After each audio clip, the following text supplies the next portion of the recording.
नीता ने घर में पांव रखा ही था, उसकी सास जोर से बोली, कहाँ से आ रही हो? कभी तो नौकरी के बाद सीधे घर आ जाया करो। नीता ने कहा, मम्मी जी अपनी मम्मी के पास गई थी। अरे अभी परसों ही तो गई थी, आज फिर से? नीता ने कहा, हाँ मम्मी जी, वह पापा की तबीयत ठीक नहीं थी, हॉस्पिटल लेकर जाना था। नीता की सास ने कहा, अरे यह तो रोज रोज का तुम्हारा तमाशा हो गया है। हर दूसरे दिन तुम किसी ना किसी बहाने वहां जाती ही रहती हो, जैसे यहाँ तो कोई काम ही नहीं है। नीता बिना कुछ जवाब दिए अंदर जाने लगी। फिर जाते जाते सास ने उसको ताना मारना शुरू किया। पता नहीं कैसे माँ बाप हैं, आए दिन बुलाते रहते हैं। लड़का नहीं है तो क्या यह भी हमारी ही गलती है? एक तो हमने बिना भाई की बहन से शादी की और ऊपर से अब रोज रोज का झंझट। जब लड़की के बिना काम नहीं चलता था तो घर जमाई ढूंढ लेना था। नीता को अपने माँ बाप के लिए कटाक्ष सुनकर बहुत गुस्सा आया। उसने पलट के बोला, यह सब तो आपको शादी से पहले देखना था ना मम्मी जी। और माफ करना, आपके बेटे ने मुझसे शादी कर कर मुझ पर कोई एहसान नहीं किया है। मेरे माता पिता ने मुझे हर तरीके से लायक बनाया है और आपको भी तो नौकरी वाली बहू चाहिए थी ना। नीता की सास इतना कहाँ सुनने वाली थी। उसने अपने पति को आवाज लगाई, अजी सुनते हो, जरा बाहर आओ।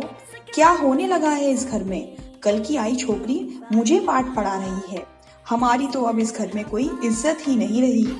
अब यह दिन आ गए कि बहू की नौकरी और पैसे के लिए ताने सुनने पड़ेंगे। ससुर जी कुछ बोलते इससे पहले ही नीता ने स्पष्ट किया कि मेरा यह मतलब नहीं था, परंतु मम्मी जी ने बात ही ऐसी की कि मुझे गुस्सा आ गया। इतने में नीता का पति करण भी बाहर आ गया। उसे देख सासू माँ ने अपना आखिरी हथियार फेंका और जोर जोर से चिल्लाते हुए बोली, अब हम एक अक्षर भी नहीं बोल सकते, कुछ बोलें तो इनको गुस्सा आ जाता है। बड़े लोगों का तो कोई लिहाज ही नहीं है। हाय हाय, यही दिन देखना बाकी रह गया था। इसी दिन के लिए तो हमने लड़कों को रात रात भर जाग कर पाला है। अब कल की को आई उनकी बहू आकर हमें भला बुरा कहने लगे। इनको पालो पोसो, इनके पोतड़े धो, पढ़ाओ लिखाओ और फिर यह अपनी बहुओं के हो जाते हैं और उनसे हमें जलील करवाते हैं। इतना सुनते ही करण को आग लग गई और वो लगभग नीता को घसीटते हुए कमरे में ले आया और बोला, नीता यह क्या है? यह तो रोज का किस्सा हो गया है। नीता ने कहा, करण आप मुझसे क्या पूछ रहे हैं कि ये क्या है? मुझे तो मम्मी पापा को संभालने जाना ही पड़ेगा। ये बात मैंने आपको शादी से पहले भी बताई थी। मैं कब मना कर रहा हूँ? नीता ने कहा, यह मना तो नहीं तो और क्या है?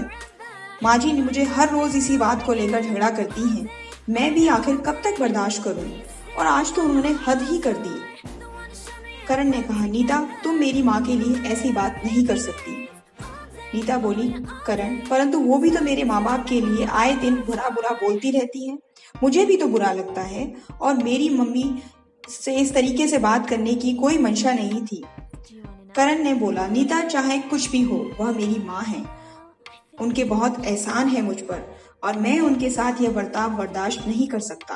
तुम्हारा हर रोज का अगर उन्हें आना जाना पसंद नहीं है तो तुम माँ की बात भी तो मान तक सकती हो। कभी 2-4 दिन नहीं जाओगी तो कोई पहाड़ नहीं टूट पड़ेगा। नीता बोली, लेकिन इस वक्त मेरे माँ बाप को मेरी जरूरत है। ओह कम ऑन नीता, ऐसा भी नहीं है कि वो तुम्हारे बिना मैनेज नहीं कर सकते। लेकिन करण बस करो नीता, इनफ यार। अब दूसरों की भलाई के लिए हम क्यों अपना घर की शांति बर्बाद कर रहे हैं? नीता को समझ आ गया था इनसे बात करने का कोई फायदा नहीं है, तो वह कड़वा घूंट पीकर सो गई। सुबह नीता बैग पैक करके जाने लगी तो करण ने पूछा, कहाँ जा रही हो? नीता ने कहा, कल रात को तुमने मेरी आंखें खोल दी कि माँ बाप के हमारे ऊपर बहुत एहसान होते हैं, तो मैं जा रही हूँ अपने माँ बाप के एहसानों का कर्ज चुकाने।